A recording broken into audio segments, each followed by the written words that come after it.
Every child is precious. Every child is also unique. So every child deserves a wholesome childhood to grow up in a nurturing environment. All children like to be with other children, to play, to sing, to dance and share their time together. But at times they are unable to do so. That's when we should help them get across and join their friends. When they have laughter and joy. When children are together, they love to play. But children also need to study. They also need nutritious food. Healthcare of good quality is also very important. Children are happiest when they are among people they love and care about. So it is essential for children to grow up in a safe environment. That's when children begin to have a wholesome and meaningful childhood. And that is why the Child Rights Advocacy Network, CRAN, was established in 2009 with the support of 5 INGOs working to promote the well-being of children in Sri Lanka. These are Save the Children, Plan Sri Lanka, 4Root, World Vision and Foundation for International Training. We are a partnership consisting of nearly 100 voluntary members scattered over 22 districts engaged in advocating for child rights.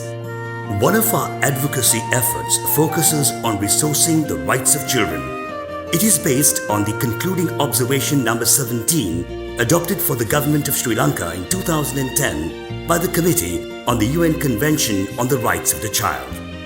It is called the Child-Centric Budget Analysis and is also known as Budget for Children Analysis. It analyzes the financial resources allocated by the state to ensure the well-being of its child citizens.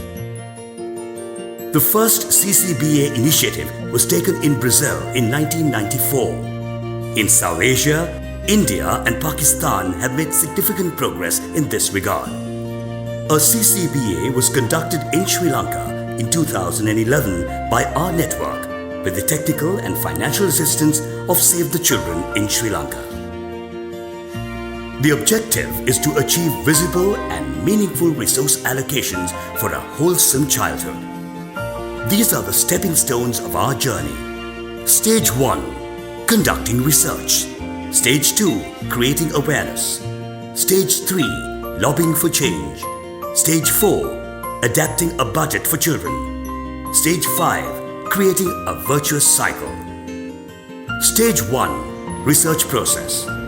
In 2010, a group of 14 representatives from the member organizations of the Child Rights Advocacy Network were trained on the CCBA tool by Save the Children in Sri Lanka.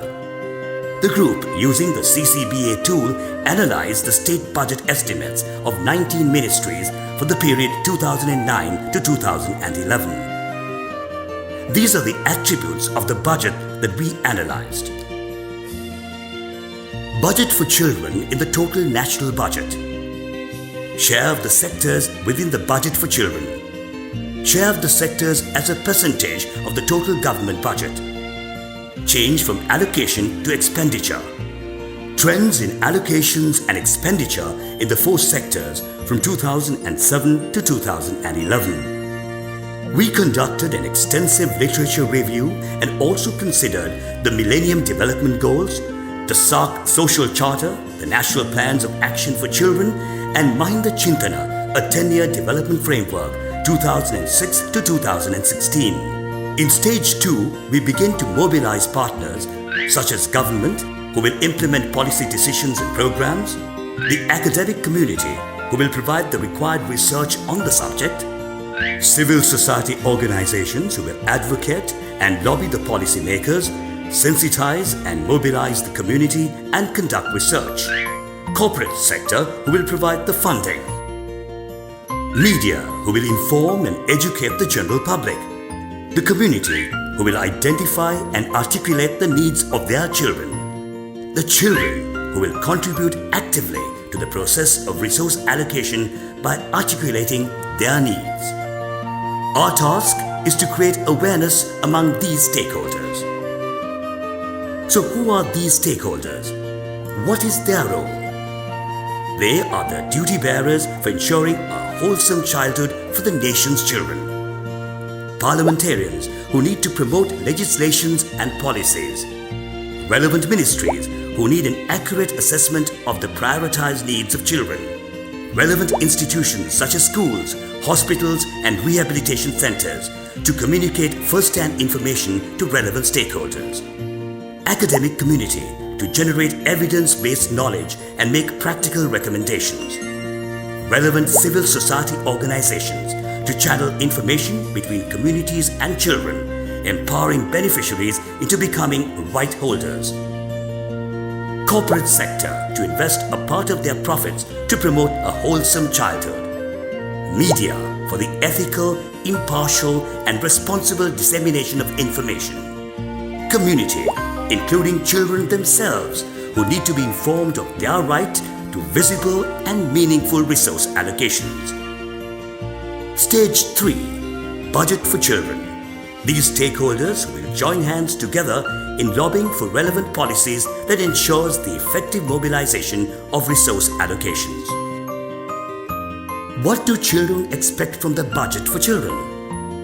They have the right to meaningful resource allocations that are visible towards a quality education, accessible quality health services and proper nutrition, holistic development, and maximum protection throughout their childhood. Stage 4. Budget for children. How should the budget be formulated?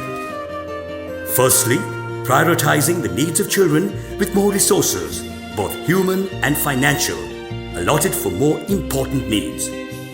Secondly, the resources should be allocated in a more meaningful manner, avoiding disparities and duplications. Thirdly, the resources allocated should be visible, which means it should clearly show how much has been allocated for which activity and how it should be spent. This would make planning, coordination, mobilization, utilization, management and monitoring of resources more efficient. In stage 5, we aim to create a virtuous cycle. Visibility of resources leads to the efficient utilization of resources. This in turn results in transparency in how they have been utilized. Once there is transparency, there will be more scope for accountability by those who are responsible. When stakeholders are accountable, they will make resource allocations more meaningful and relevant. Once the success of this allocation has been established, it would result in greater effort to make future allocations even more visible. And the virtuous cycle begins to turn once again. And it's good for everyone. Good for the children. Good for the nation. For the children, it means quality education, health and nutrition, holistic development, and maximum protection. And with it, a happy childhood. To the nation, it means having an enabling environment for the wholesome development of children, identifying areas requiring improvement in the allocation for children, international recognition as a leading nation in South Asia for implementing a budget for children, and a nation that fulfills its obligation to the UNCRC. So what is the next step? We recommend the Ministry of Child Development and Women's Affairs to coordinate with all government stakeholders regarding resource allocations for children, identify and prioritize needs of children and obtain the necessary resources from relevant ministries, and maintain a database of existing human resources. The Ministry of Finance and Planning to request ministries to extract resource allocations related to children, direct all administrative levels to formulate a separate statement on budgetary allocations for children, and collate and compile them into one statement. That's the budget for children. We also recommend all stakeholders to use the budget for children as a planning, coordinating and monitoring tool. Thank you for being with us this morning. We invite every one of you to join hands in ensuring visible and meaningful resource allocations for a wholesome childhood for all children in Sri Lanka.